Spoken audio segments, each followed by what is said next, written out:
Reading books opens up new worlds to everyone who reads. It reveals things.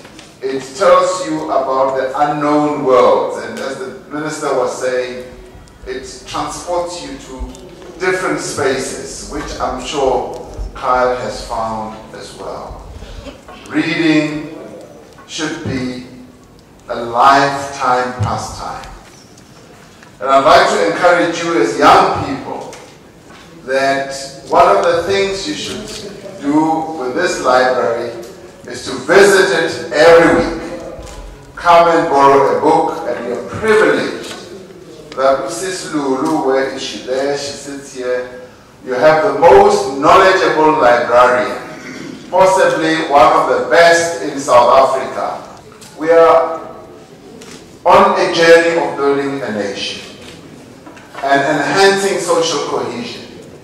And a nation that reads is a knowledgeable nation. It's a nation that knows things, that understands things, that also knows its own history.